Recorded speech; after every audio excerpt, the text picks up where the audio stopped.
Good evening.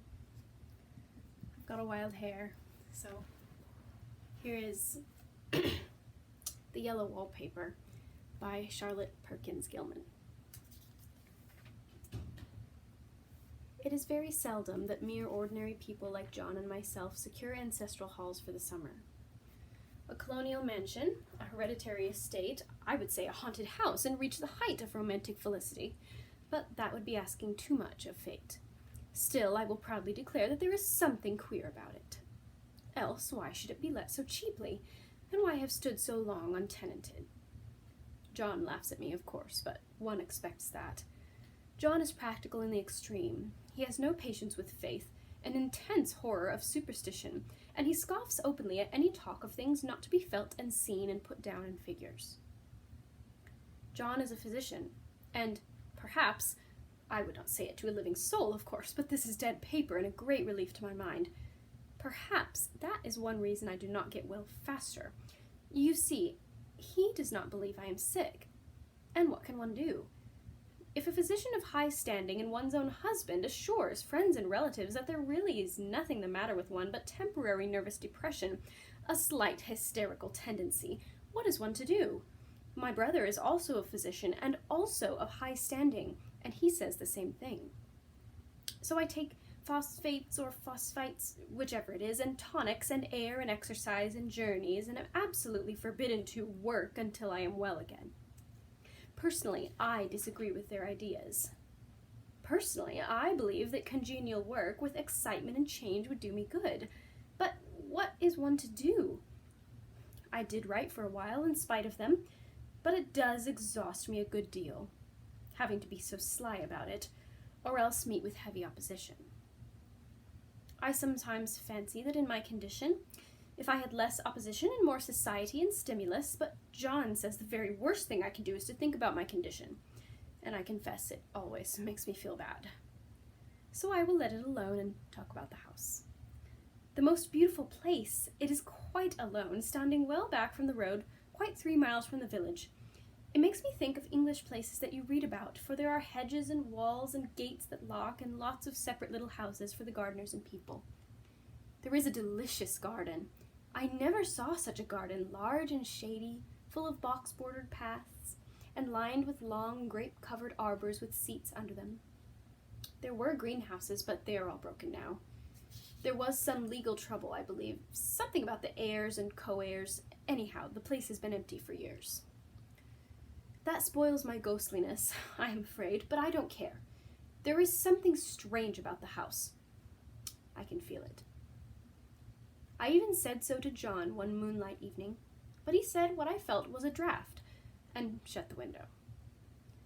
I get unreasonably angry with John sometimes. I'm sure I never used to be so sensitive. I think it is due to this nervous condition. But John says if I feel so, I shall neglect proper self-control, so I take pains to control myself, before him at least, and that makes me very tired. I don't like our room a bit. I wanted one downstairs that opened onto the piazza and had roses all over the window and such pretty old-fashioned hangings, but John would not hear of it. He said there was only one window, and not room for 2 beds, and no near room for him if he took another. He is very careful and loving, and hardly lets me stir without special direction. I have a scheduled prescription for each hour in the day. He takes all care from me, and so I feel basely ungrateful not to value it more. He said he came here solely on my account, that I was to have perfect rest and all the air I could get. Your exercise depends on your strength, my dear, said he, and your food somewhat on your appetite, but air you can absorb all the time. So we took the nursery at the top of the house. It is a big, airy room, the whole floor nearly, with windows that look all ways and air and sunshine galore.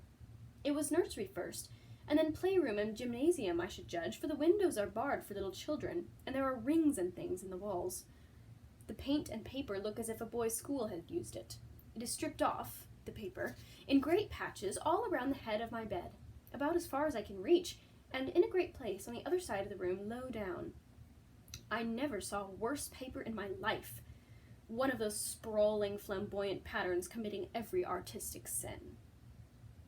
It is dull enough to confuse the eye in following, pronounced enough constantly to irritate and provoke study, and when you follow the lame, uncertain curves for a little distance, they suddenly commit suicide, plunge off at outrageous angles, destroy themselves in unheard-of contradictions. The color is repellent, almost revolting. A smoldering, unclean yellow, strangely faded by the slow-turning sunlight. It is a dull, yet lurid orange in some places, a sickly sulphur tint in others. No wonder the children hated it. I should hate it myself if I had to live in this room long. There comes John, and I must put this away. He hates to have me write a word. We have been here 2 weeks, and I haven't felt like writing before since that first day. I'm sitting by the window now, up in this atrocious nursery, and there is nothing to hinder my writing as much as I please, save lack of strength. John is away all day, and even some nights when his cases are serious. I'm glad my case is not serious, but these nervous troubles are dreadfully depressing. John does not know how much I really suffer. He knows there is no reason to suffer, and that satisfies him. Of course, it is only nervousness. It does weigh on me so not to do my duty in any way. I am meant to be such a help to John, such a real rest and comfort, and here I am a comparative burden already. Nobody would believe what an effort it is to do what little I am able, to dress and entertain and order things. It is fortunate Mary is so good with the baby, such a dear baby. And yet I cannot be with him. It makes me so nervous. I suppose John never was nervous in his life. He laughs at me so about this wallpaper. At first he meant to repaper the room, but afterward he said that I was letting it get the better of me, and that nothing was worse for a nervous patient than to give way to such fancies.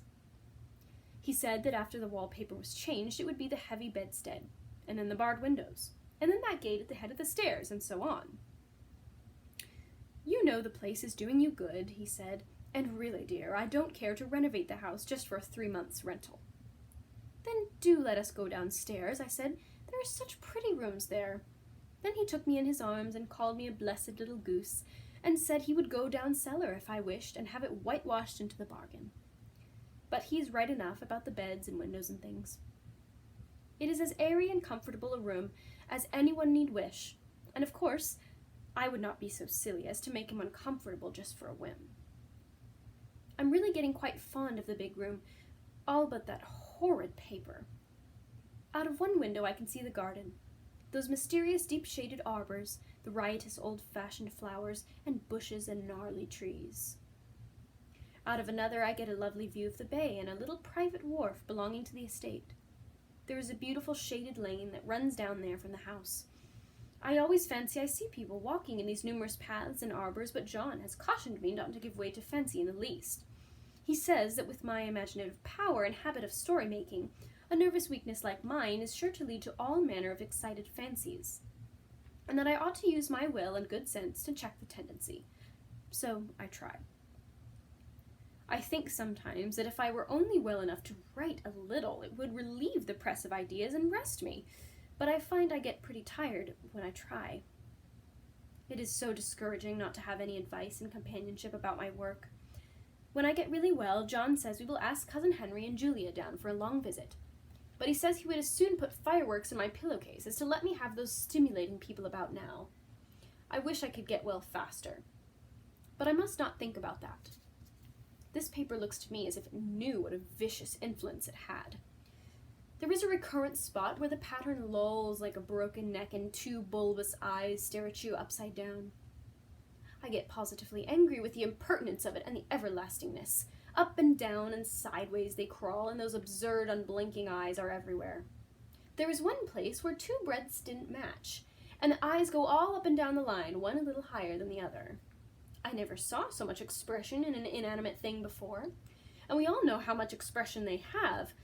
I used to lie awake as a child and get more entertainment and terror out of blank walls and plain furniture than most children could find in a toy store. I remember what a kindly wink the knobs of our big old bureau used to have, and there was one chair that always seemed like a strong friend. I used to feel that if any of the other things looked too fierce, I could always hop into that chair and be safe. The furniture in this room is no worse than inharmonious, however, for we had to bring it all from downstairs. I suppose when this was used as a playroom, they had to take the nursery things out, and no wonder. I never saw such ravages as the children have made here. The wallpaper, as I said before, is torn off in spots, and it sticketh closer than a brother. They must have had perseverance as well as hatred. Then the floor is scratched and gouged and splintered. The plaster itself is dug out here and there, and this great heavy bed, which is all we found in the room, looks as if it had been through the wars. But I don't mind it a bit. Only the paper. There comes John's sister, such a dear girl as she is, and so careful of me. I must not let her find me writing. She is a perfect and enthusiastic housekeeper, and hopes for no better profession. I verily believe she thinks it is the writing which made me sick. But I can write when she is out, and see her a long way off from these windows. There is one that commands the road, a lovely shaded winding road, and one that looks just off over the country. Lovely country, too, full of great elms and velvet meadows. This wallpaper has a kind of sub-pattern in a different shade, a particularly irritating one, for you can only see it in certain lights, and not clearly then. But in the places where it isn't faded, and where the sun is just so, I can see a strange, provoking, formless sort of figure that seems to skulk about behind that silly Inconspicuous front design. There's Sister on the stairs. Well, the 4th of July is over. The people are all gone, and I am tired out. John thought it might do me good to see a little company, so we just had Mother and Nellie and the children down for a week. Of course, I didn't do a thing. Jenny sees to everything now, but it tired me all the same. John says if I don't pick up faster, he shall send me to Weir Mitchell in the fall. But I don't want to go there at all. I had a friend who was in his hands once, and she says he is just like John and my brother, only more so. Besides, it is such an undertaking to go so far. I don't feel as if it was worthwhile to turn my hand over for anything, and I'm getting dreadfully fretful and querulous. I cry at nothing, and cry most of the time. Of course I don't when John is here or anybody else, but when I am alone. And I am alone a good deal just now. John is kept in town very often by serious cases, and Jenny is good and lets me alone when I want her to. So I walk a little in the garden or down that lovely lane, sit on the porch under the roses, and lie down up here a good deal. I'm getting really fond of the room in spite of the wallpaper. Perhaps because of the wallpaper, it dwells in my mind so.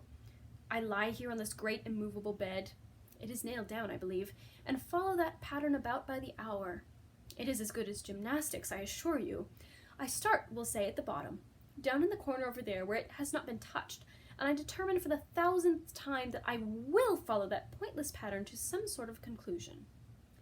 I know a little of the principle of design, and I know this thing was not arranged on any laws of radiation or alternation or repetition or symmetry or anything else that I ever heard of. It is repeated, of course, by the breadths, but not otherwise. Looked at in one way, each breadth stands alone, the bloated curves and flourishes, a kind of debased Romanesque with delirium tremens, go waddling up and down in isolated columns of fatuity. But, on the other hand, they connect diagonally, and the sprawling outlines run off in great slanting waves of optic horror, like a lot of wallowing seaweeds in full chase. The whole thing goes horizontally, too. At least it seems so, and I exhaust myself trying to distinguish the order of its going in that direction. They have used a horizontal breadth for a frizz, and that adds wonderfully to the confusion. There was one end of the room where it was almost intact, and there, when the cross lights fade and the low sun shines directly upon it, I can almost fancy radiation after all. The interminable grotesque seems to form around a common center and rush off in headlong plunges of equal distraction. It makes me tired to follow it. I will take a nap, I guess. I don't know why I should write this. I don't want to. I don't feel able. And I know John would think it absurd, but I must say what I feel and think in some way. It is such a relief. But the effort is getting to be greater than the relief. Half the time now I am awfully lazy, and lie down ever so much. John says I mustn't lose my strength, and has me take cod liver oil and lots of tonics and things, to say nothing of ale and wine and rare meat. Dear John, he loves me very dearly and hates to have me sick. I tried to have a real earnest, reasonable talk with him the other day, and tell him how I wish he would let me go and make a visit to Cousin Henry and Julia, but he said I wasn't able to go, nor able to stand it after I got there, and I did not make out a very good case for myself, for I was crying before I had finished. It is getting to be a great effort for me to think straight. Just this nervous weakness, I suppose. And dear John gathered me up in his arms and just carried me upstairs and laid me on the bed and sat by me and read to me till it tired my head. He said I was his darling and his comfort and all he had, and that I must take care of myself for his sake and keep well. He says no one but myself can help me out of it, that I must use my will and self-control and not let any silly fancies run away with me. There's one comfort. The baby is well and happy and does not have to occupy this nursery with the horrid wallpaper. If we had not used it, that blessed child would have. What a fortunate escape! Why, I wouldn't have a child of mine, an impressionable little thing, live in such a room for worlds. I never thought of it before, but it is lucky that John kept me here after all. I can stand it so much easier than a baby, you see. Of course, I never mention it to them any more. I am too wise, but I keep watch for it all the same. There are things in that wallpaper that nobody knows about but me, or ever will. Behind that outside pattern, the dim shapes get clearer every day. It is always the same shape, only very numerous, and it is like a woman stooping down and creeping about behind that pattern. I don't like it a bit. I wonder, I begin to think, I wish John would take me away from here. It is so hard to talk with John about my case, because he is so wise and because he loves me so. But I tried it last night. It was moonlight. The moon shines in all around just as the sun does. I hate to see it sometimes. It creeps so slowly and always comes in by one window or another. John was asleep, and I hated to waken him. So I kept still and watched the moonlight on that undulating wallpaper till I felt creepy. The faint figure behind seemed to shake the pattern, just as if she wanted to get out. I got up softly and went to feel and see if the paper did move, and when I came back, John was awake. "What is it, little girl?" he said. "Don't go walking about like that. You'll get cold." I thought it was a good time to talk, so I told him that I really was not gaining here and that I wished he would take me away. "Why, darling," said he, "our lease will be up in 3 weeks, and I can't see how to leave before. The repairs are not done at home, and I cannot possibly leave town just now. Of course, if you were in any danger, I could and would, but you really are better, dear, whether you can see it or not. I am a doctor, dear, and I know. You are gaining flesh and color. Your appetite is better. I feel really much easier about you." "I don't weigh a bit more," said I, "nor as much, and my appetite may be better in the evening when you are here, but it is worse in the morning when you are away." "Bless her little heart," said he with a big hug. "She shall be as sick as she pleases. But now let's improve the shining hours by going to sleep, and talk about it in the morning." "And you won't go away?" I asked gloomily. "Why, how can I, dear?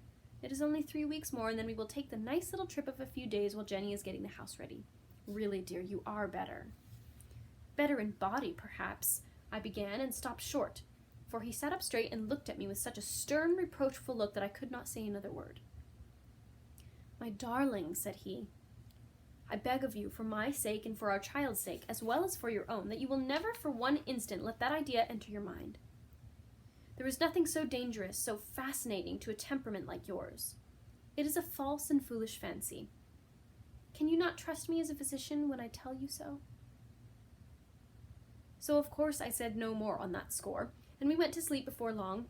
He thought I was asleep first, but I wasn't, and lay there for hours trying to decide whether that front pattern and the back pattern really did move together or separately. On a pattern like this, by daylight, there was a lack of sequence, a defiance of law that it is a constant irritant to a normal mind. The color is hideous enough and unreliable enough and infuriating enough, but the pattern is torturing. You think you have mastered it, but just as you get well underway in following, it turns a back somersault and there you are. It slaps you in the face, knocks you down and tramples upon you. It is like a bad dream. The outside pattern is a florid arabesque, reminding one of a fungus. If you can imagine a toadstool in joints, an interminable string of toadstools, budding and sprouting in endless convolutions, why, that is something like it. That is, sometimes. There is one marked peculiarity about this paper. a thing nobody seems to notice but myself, and that is that it changes as the light changes. When the sun shoots in through the east window, I always watch for that first long straight ray. It changes so quickly that I can never quite believe it. That is why I watch it always. By moonlight. The moon shines in all night when there is a moon. I wouldn't know if it was the same paper. At night, in any kind of light, in twilight, candlelight, lamplight, and worst of all by moonlight, it becomes bars. The outside pattern, I mean, and the woman behind it is as plain as can be. I didn't realize for a long time what the thing was that showed behind, that dim sub-pattern, but now I am quite sure it is a woman. By daylight she is subdued, quiet. I fancy it is the pattern that keeps her so still. It is so puzzling. It keeps me quiet by the hour. I lie down ever so much now. John says it is good for me and to sleep all I can. Indeed, he started the habit by making me lie down for an hour after each meal. It is a very bad habit, I am convinced, for you see I don't sleep. And that cultivates deceit, for I don't tell them I'm awake. Oh no. The fact is I am getting a little afraid of John. He seems very queer sometimes, and even Jenny has an inexplicable look. It strikes me occasionally, just as a scientific hypothesis, that perhaps it is the paper. I have watched John when he did not know I was looking and come into the room suddenly on the most innocent excuses, and I've caught him several times looking at the paper. And Jenny, too. I caught Jenny with her hand on it once. She didn't know I was in the room, and when I asked her in a quiet, very quiet voice, with the most restrained manner possible, what she was doing with the paper, she turned around as if she had been caught stealing, and looked quite angry, asked me why I should frighten her so. Then she said that the paper stained everything it touched, that she had found yellow smooches on all my clothes and John's, and she wished we would be more careful. Did not that sound innocent? But I know she was studying that pattern, and I am determined that nobody shall find it out but myself.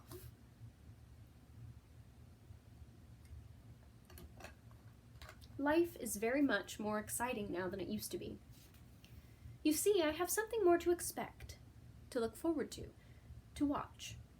I really do eat better and am more quiet than I was. John is so pleased to see me improve. He laughed a little the other day, and said I seemed to be flourishing in spite of my wallpaper. I turned it off with a laugh. I had no intention of telling him it was because of the wallpaper. He would make fun of me. He might even want to take me away. I don't want to leave now until I have found it out. There is a week more, and I think that will be enough. I'm feeling so much better. I don't sleep much at night, for it is so interesting to watch developments, but I sleep a good deal during the daytime.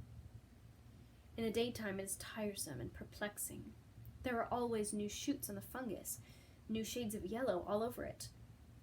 I cannot keep count of them, though I have tried conscientiously. It is the strangest yellow, that wallpaper. It makes me think of all the yellow things I ever saw. Not beautiful ones like buttercups, but old, foul, bad yellow things. But there is something else about that paper. The smell. I noticed it the moment we came into the room. But with so much air and sun, it was not bad. Now we have had a week of fog and rain, and whether the windows are open or not, the smell is here. It creeps all over the house. I find it hovering in the dining room, skulking in the parlor, hiding in the hall, lying in wait for me on the stairs. It gets into my hair. Even when I go to ride, if I turn my head suddenly and surprise it, there is that smell. Such a peculiar odor, too. I have spent hours in trying to analyze it, to find what it smelled like.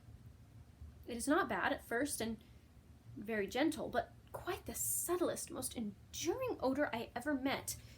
In this damp weather, it is awful. I wake up in the night and find it hanging over me. It used to disturb me at first. I thought seriously of burning the house to reach the smell. But now I am used to it. The only thing I can think of that it is like is the color of the paper, a yellow smell. There is a very funny mark on this wall, low down near the mopboard, a streak that runs around the room. It goes behind every piece of furniture except the bed, a long, straight, even smooch as if it had been rubbed over and over. I wonder how it was done and who did it and what they did it for. round and round and round, round and round and round. It makes me dizzy. I really have discovered something at last. Through watching so much at night, when it changes so, I've finally found out. The front pattern does move, and no wonder. The woman behind shakes it. Sometimes I think there are a great many women behind, and sometimes only one. And she crawls around fast, and her crawling shakes it all over. Then, in the very bright spots, she keeps still. And in the very shady spots, she just takes hold of the bars and shakes them hard. And she is all the time trying to climb through. But nobody could climb through that pattern. It strangles so. I think that is why it has so many heads. They get through, and then the pattern strangles them off and turns them upside down, makes their eyes white. If those heads were covered or taken off, it would not be half so bad. I think that woman gets out in the daytime. And I'll tell you why. Privately, I've seen her. I can see her out of every one of my windows. It is the same woman, I know, for she is always creeping, and most women do not creep by daylight. I see her in that long shaded lane, creeping up and down. I see her in those dark grape arbors, creeping all around the garden. I see her on that long road under the trees, creeping along, and when a carriage comes, she hides under the blackberry vines. I don't blame her a bit. It must be very humiliating to be caught creeping by daylight. I always lock the door when I creep by daylight. I can't do it at night, for I know John would suspect something at once. And John is so queer now that I don't want to irritate him. I wish he would take another room. Besides, I don't want anybody to get that woman out at night but myself.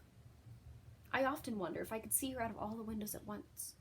But, turn as fast as I can only see out of one at one time.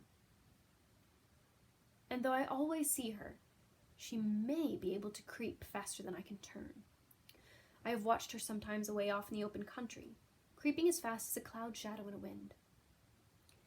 If only that top pattern could be gotten off from the under one. I mean to try it, little by little. I have found out another funny thing, but I shan't tell it this time. It does not do to trust people too much. There are only 2 more days to get this paper off, and I believe John is beginning to notice. I don't like the look in his eyes. And I heard him ask Jenny a lot of professional questions about me. She had a very good report to give. She said I slept a good deal in the daytime. John knows I don't sleep very well at night, for all I'm so quiet. He asked me all sorts of questions too, and pretended to be very loving and kind, as if I couldn't see through him. Still, I don't wonder he acts so, sleeping under this paper for 3 months. It only interests me, but I feel sure John and Jenny are affected by it. Hurrah! This is the last day, but it is enough. John is to stay in town overnight and won't be out until this evening. Jenny wanted to sleep with me, the sly thing, but I told her I should undoubtedly rest better for a night all alone. That was clever, for really I wasn't alone a bit. As soon as it was moonlight and that poor thing began to crawl and shake the pattern, I got up and ran to help her. I pulled and she shook. I shook and she pulled, and before morning we had peeled off yards of that paper. A strip, about as high as my head and half around the room. And then when the sun came and that awful pattern began to laugh at me, I declared I would finish it today. We go away tomorrow, and they are moving all my furniture down again to leave things as they were before.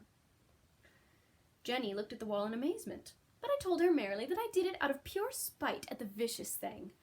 She laughed and said she wouldn't mind doing it herself, but I must not get tired. How she betrayed herself that time. But I am here, and no person touches this paper but me, not alive. She tried to get me out of the room. But I said it was so quiet and empty and clean now that I believed I would lie down again and sleep all I could, and not to wake me even for dinner. I would call when I woke. So now she is gone, and the servants are gone, and the things are gone, and there is nothing left but that great bedstead nailed down with the canvas mattress we found on it. We shall sleep downstairs tonight and take the boat home tomorrow. I quite enjoy the room, now it is bare again. How those children did tear about here. This bedstead is fairly gnawed, but I must get to work. I have locked the door and thrown the key down into the front path. I don't want to go out, and I don't want to have anybody come in till John comes. I want to astonish him. I've got a rope up here that even Jenny did not find. If that woman does get out and tries to get away, I can tie her. But I forgot I could not reach far without anything to stand on. This bed will not move. I tried to lift and push it until I was lame, and then I got so angry I bit off a little piece at one corner, but it hurt my teeth. Then I peeled off all the paper I could reach standing on the floor. It sticks horribly, and the pattern just enjoys it. All those strangled heads and bulbous eyes and waddling fungus growths just shriek with derision. I'm getting angry enough to do something desperate. To jump out of the window would be admirable exercise, but the bars are too strong even to try. Besides, I wouldn't do it. Of course not. I know well enough that a step like that is improper and might be misconstrued. I don't like to look out of the windows even. There are so many of those creeping women, and they creep so fast. I wonder if they all come out of that wallpaper as I did. But I am securely fastened now by my well-hidden rope. You don't get me out in the road there. I suppose I shall have to get back behind the pattern when it comes night, and that is hard. It is so pleasant to be out in this great room and creep around as I please. I don't want to go outside. I won't, even if Jenny asks me to. For outside you have to creep on the ground, and everything is green instead of yellow. But here I can creep smoothly on the floor, and my shoulder just fits in that long smooch around the wall, so I cannot lose my way. Why, there's John at the door. It's no use, young man, you can't open it. How he does call and pound. Now he's crying to Jenny for an axe. It would be a shame to break down that beautiful door. John, dear, said I in the gentlest voice, the key is down by the front steps, under a plantain leaf. That silenced him for a few moments. Then he said, very quietly indeed, Open the door, my darling. I can't, said I. The key is down by the front door, under a plantain leaf.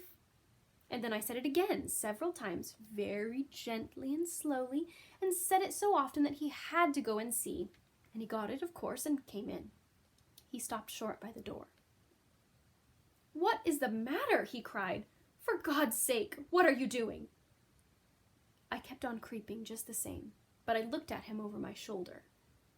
I've got out at last, said I, in spite of you and Jane. And I've pulled off most of the paper, so you can't put me back. Now why should that man have fainted? But he did, and right across my path by the wall, so that I had to creep over him every time. The end.